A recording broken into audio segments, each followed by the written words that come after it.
Today's video, I'm going to show you how to replace the pressure pad on a broken cassette.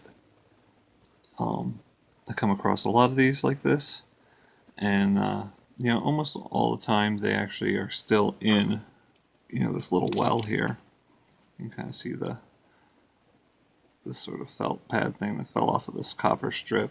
It should look like this. Glued on that little pressure plate. This is so when the actual cassette head comes down. I'll show you on this. When the little head comes down right there, it doesn't grind right into the metal plate there. To get started, first you're going to need a few things. Of course, you're going to need your tape to fix. You need a case. You also need a toothpick, either a pen or an X-Acto knife or pencil. I have a little tray here just in case when we go to glue it there's a little bit of a spillage, and of course you need some sort of super glue. Any brand will do. So first what we'll do is get the little pressure pad out of here. They do sell these pads like online. I saw a few on eBay. So once you got it out of there, you'll see it's got sort of felt side.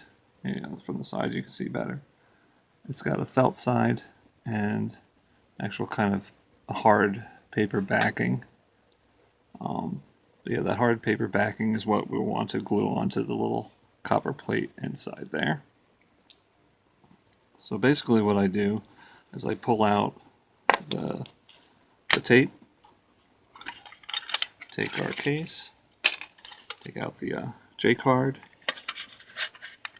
and place this upside down in this. Then I'll either take a pen, X-Acto knife, pencil, like this to actually kind of hold that out like that.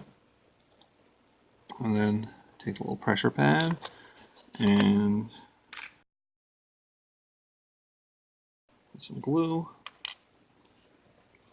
In fact, I think I'm going to do, I'm going to actually put the glue onto this little lid.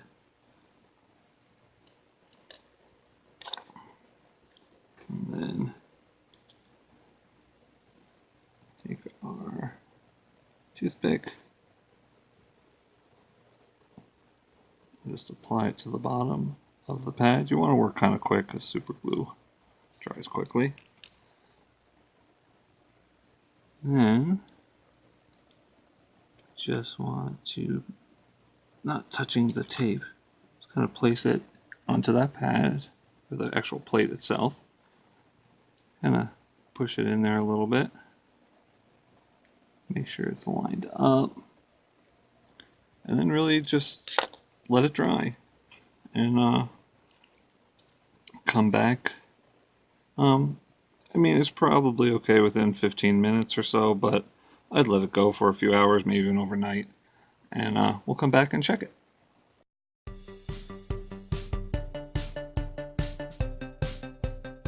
Okay, so I'm back to check this out. I'll let it go for about an hour. It looks like it's holding on there really good.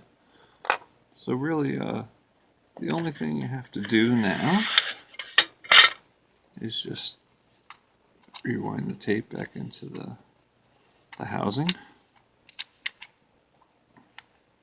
And that's it. And if you like this and you want to see more of this kind of content, let me know in the comments below. And hope this was helpful for you, and I'll see you in the next video. Bye.